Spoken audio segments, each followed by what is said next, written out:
So sometimes, do you feel like people take advantage of you? Do you feel like people take advantage of your kindness? Do you feel like people take advantage of, the soft spots that you have for them? Or maybe you're even somebody's mumu button, as we may call it, you know.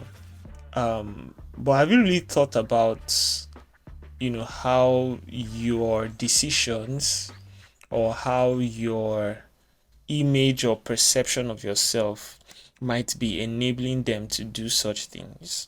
Like, have you actually thought about that before? So, I don't really know what to title it, but let's just dive right into today's episode.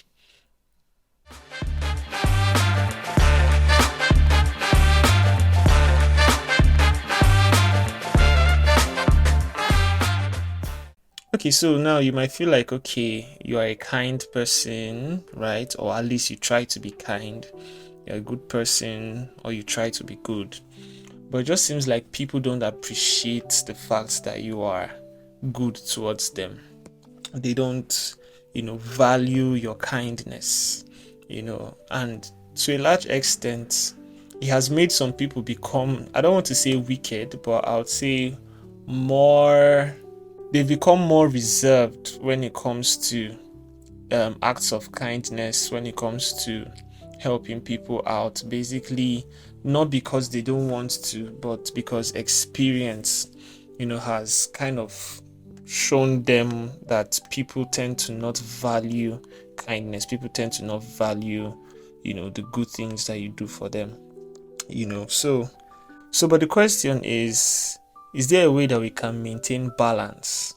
A way that we can prevent people from abusing, our attempt to be kind, or abusing the fact, that we are trying to be good to them, and at the same time still be able to show kindness and, be a blessing to those around us, without allowing people to abuse that privilege in that sense.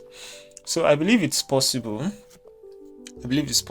And this reminds me of one of our previous topics, the topic on boundaries.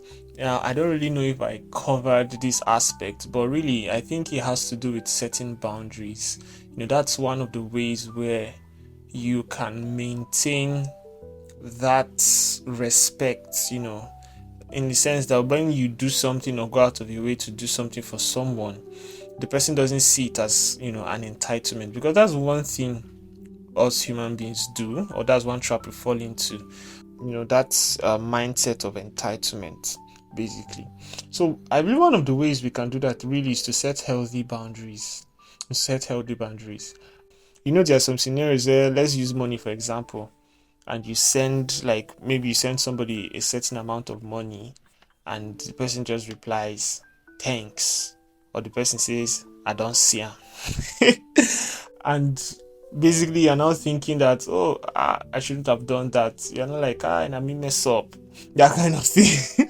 Because maybe the money might not be much, but that maybe at that point in time that was actually valuable to you.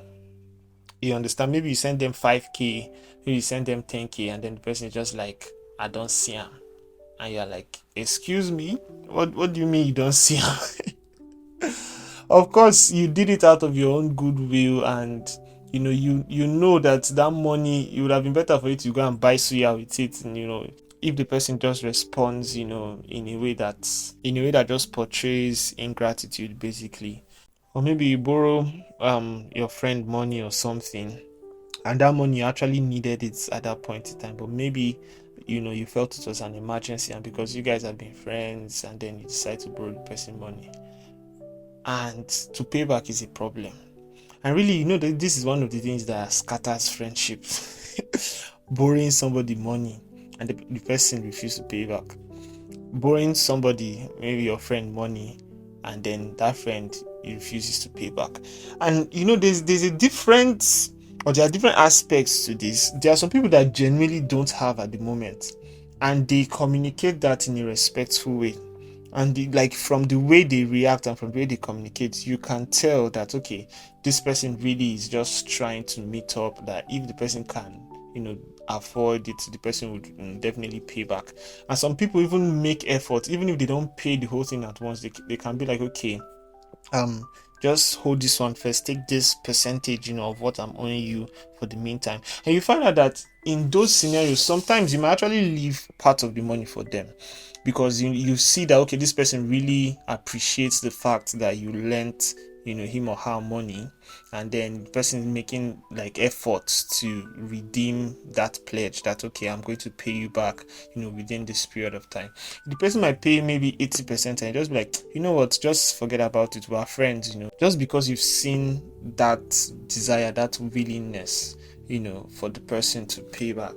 But there are other scenarios or instances where I don't know if this has happened to you, but where somebody is owing you money and then the person is posting on their status how they went to one lounge like that, or how they went to one fancy restaurant, and you see them, buying drinks and then going on trips, going on vacation, and you're looking at like, excuse me, is this not the same guy that's owing me money? And then you're now calculating in your head sometimes that okay, to go to this place, this is how much to cost you, and then you're not like, this guy can pay me back my money, or that this one he's flexing like this, that means he has money, that kind of thing. I've literally been in that situation before, so don't worry, you are not alone if you can relate. So but at the end of the day, maybe you confront the person and be like, okay, please, how far, any update on my money? And then the person is like, excuse me, don't disturb me. How much, sir? How much? I'll pay you your money. Yeah. That kind of thing. So bottom line, how do we avoid such scenarios where people take advantage of the relationship they have with us, or take advantage of the fact that we are always willing to help people?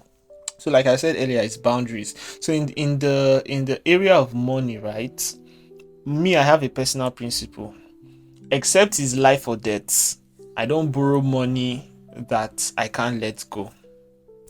Like I don't do that. And this is just my personal principle. This might not be, it may not be something you should adopt, but um this is just my principle.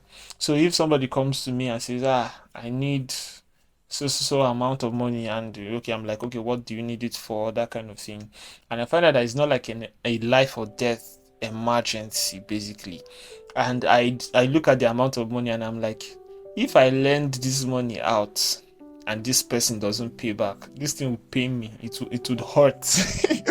You understand? Because maybe it's a significant amount of money. So what do? I set boundaries. Like I said, in my own case, boundaries now for me is I don't borrow what I can't lose. Sometimes, if depending on how close me and the person are, I can even just give the person and not expect you to pay back. If it's maybe you need support to start something, or you just need money for something, I don't mind, as God helps me to say, okay, take this one, this is me giving you. Me, I'm of the opinion that instead of giving or borrowing the person 200,000 naira, if you can give the person 50,000 naira, or even give the person 100,000 naira, and you know that okay, if the person doesn't pay back, it's something you can let go of, I think it's better. You understand? So in that scenario, this is like the boundary, in this sense. So the boundaries may come in different areas. Okay, depending on the scenario. Another instance could be, there are some people that only call you when they need help. You understand?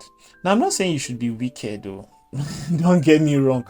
But sometimes it's good to categorize people in your life, basically.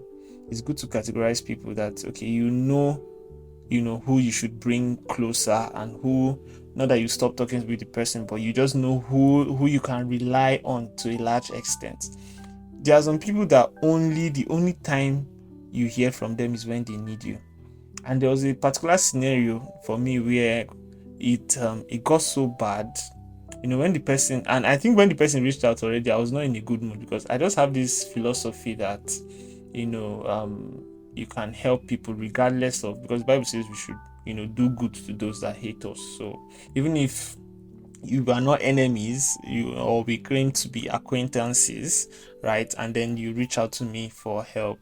I still try my best to help out, but I don't really consider you as a close friend, because why will you be my friend and the only time you reach out to me is anytime you need help, not just financial help, but any type of help. Like literally, if we go through our chat history or we go through our call records, it's only when you need something that you call me. I don't think it's wise to consider such a person a friend. Probably person is just benefiting from the relationship and all. So, but as I was saying, right, so there was this instance where the person reached out to me, and I was like, I was just fed up at that point in time, because I was like, no, this is really bad. So I didn't stop talking to the person, but I ignored that particular message. You get, because I felt it was now an abuse of access at that point in time, because even at odd hours, there are some people like that. They can call you by 11 p.m., 12 a.m., and you are thinking, okay, this person and I don't usually talk, but for them to be calling me by this time, maybe it's something urgent, only to find out it's just something, not so important that could have waited to the next day. But because they know that, anytime I call this person, he will always help, she will always help, they now abuse that access and abuse that right. So, what am I saying in essence? You have to set boundaries so that people don't abuse your kindness, so that people don't abuse, the fact that you're just trying to be a good person. To a large extent, people will treat you the way you present yourself. So, guys, with that being said, we've come to the end of today's episode. Some of you might think that, okay, I have a soft heart. You just have to make up your mind to do that. Some people find it hard to say no to other people, but sometimes you have to say no. Sometimes saying no doesn't mean I can't do this for you. Saying no means you are beginning to abuse the privilege or access you have to me. So I'm telling you no for this particular thing, so that you can see worth, or you can see value in the fact that I help you whenever you ask me for help, basically. So I don't know if that makes sense, but yeah, just felt I should add that and throw that in there. So guys, that's it for today's episode. Stay blessed, stay safe, and I'll see you guys on the next one.